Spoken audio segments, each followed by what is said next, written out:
Hello दोस्तों, मेरा नाम है ओम भारद्वाज, आपका फ्रेंड। और आज आपका फ्रेंड लेके आ चुका है chapter number 3, marking your neighbourhood. तो इसमें क्या दिया गया है, एक चीज़ दी गई है जिसमें हम अपने नेबरहुड को मार्क कर सकते हैं। तो उसमें हम आगे बात करेंगे, लेकिन हम पहले मुद्दे की बात करते हैं। अगर आप जितने भी वीडियो देखते हैं लाइक नहीं करते यार, प्लीज़ लाइक तो कर दो। चलिए बढ़ते हैं टॉपिक की तरफ को। हमारा टॉपिक है मैपिंग और नाइटवुड। देखिए, मैं आपको नाइटवुड के बारे में पहले ही बहुत विस्तार से बता चुका हूँ, तो अब मुझे नहीं लगता कि आपको ये अभी ज़रूरत है वापस नाइटवुड पढ़ने की। और अभी मैपिंग और नाइटवुड में क्या है, हम लोग अपने जो नेबरहुड हैं उन सबको मार्क करेंगे। वो कहाँ पर है और किस किस की हेल्प से करेंगे मार्क, चलिए देखते हैं टॉपिक पर। और जो मैंने बोला वो आपको करना ही है, वरना अगली बार से वीडियो नहीं आएगी। अब चलते हैं टॉपिक की तरफ को। और हमारा पहला टॉपिक है ग्लोब। तो मैं इसको बता रहा हूँ, जो मैंने अंडरलाइन करे मैं वो बता रहा हूँ। ए ग्लोब इज ए स्फेरिकल और ए 3 डायमेंशनल मॉडल ऑफ अर्थ। मतलब उसमें क्या दिया गया है, ए अर्थ का जो ग्लोब है, ए ग्लोब इज ए स्फेरिकल, एक स्फेरिकल शेप का एक मॉडल है अर्थ का, जो 3 डायमेंशनल में बटा हुआ है। तो वही एक मॉडल है अर्थ का, तो उसको ही ग्लोब बोलते हैं। अब आ जाते हैं दूसरे टॉपिक पर, maps. A map is a drawing of a earth surface or a part of a flat surface down to for a scale is called an map. इसमें क्या दिया गया है, a map is a drawing. A map एक drawing होती है जो earth surface का एक पार्ट, फ्लैट सरफेस या फिर कोई भी चट्टानों वाली सरफेस दिखाती है। ये क्या है, तो वही हम उसको मैप कहते हैं। अब आ जाते हैं टाइप ऑफ मैप्स पर।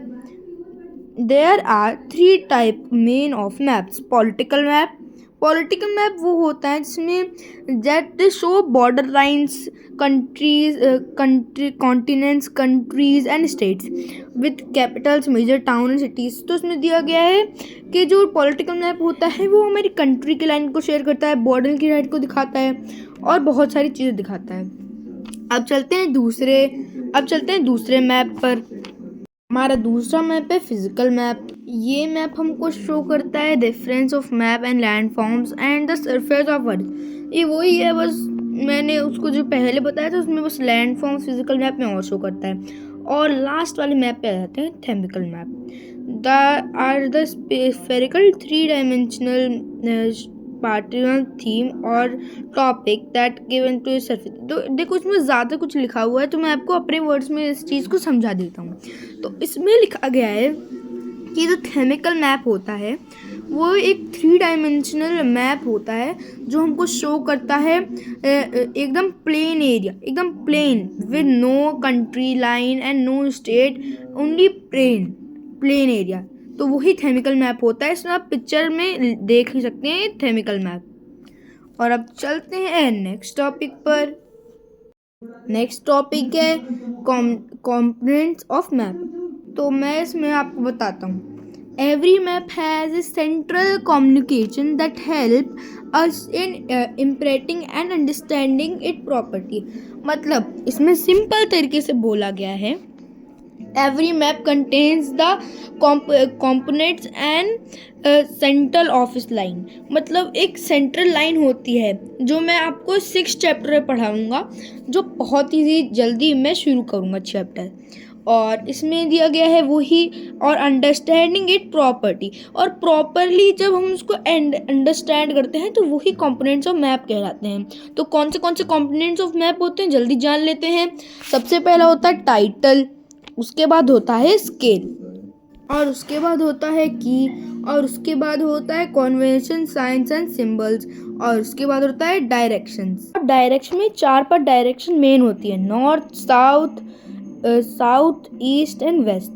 और इसमें आ जाते हैं हम मिक्सचर पे, north east, south west and north west. तो ये मिक्सचर लाइंस हो गई। और अब बिना टाइम वेस्ट करे हम इन सिंबल्स को जान लेते हैं। अब इन सिंबल्स को आप खुद रीड करिए और समझिए कौन से सिंबल्स हैं, और ये आपको अपनी रफ कॉपी पे नोट डाउन करना है। मुझे लगता है आपने इसको समझ लिया होगा, तो मैं चलता हूँ नेक्स्ट टॉपिक पर। और नेक्स्ट टॉपिक है sketches and plane. A sketches is a rough drawing of a area that can be draw quickly and to given an idea of a layout of the area। इसमें दिया गया है कि sketch एक rough drawing होती है एक area की। जैसे मैंने अपने एक घर बनाया जो मैं बनाऊंगा, तो उसी की रफ ड्राइंग वही होता है स्केचेस। अब चलते हैं प्लेन्स पर। And the sketches and plains are two and other method used for depicting and our suggestions. मतलब जो हम सजेशन करते हैं उसके लिए हम बनाते हैं एक रफ ड्राइंग, जो ड्राइंग जो प्लेन एंड स्केल्स दोनों में डिवाइड होती है, और नीचे एक प्लेन का दूसरा वो पूरा प्रोनाउंसिएशन दिया गया है, वो मैं आपको पढ़ के बताता हूँ। A plane tells us how a given area appears if it is looked at from above। और इसका मतलब देखो आपको खुद से समझना पड़ेगा, क्योंकि ना मेरी टीचर ने पहले बताया था पिछली क्लास में, ना अब बताया। तो अब आपको बाकी सारी वीडियोस अगले पार्ट में देखने को मिलेंगे, और बाकी सारे टॉपिक्स अगले पार्ट में समझने को मिलेंगे। और मैंने इस बारे में आपको सारी चीज़ A to Z क्लियर कर दी है। और मेरे बस ये रिक्वेस्ट है, लाइक सब्सक्राइब और शेयर करना मत ही भूलिएगा। और गाइस अभी बहुत ज़्यादा कम सपोर्ट आ रहा है, तो प्लीज़ यार एक दो बार वापस देख लेना। Thank you.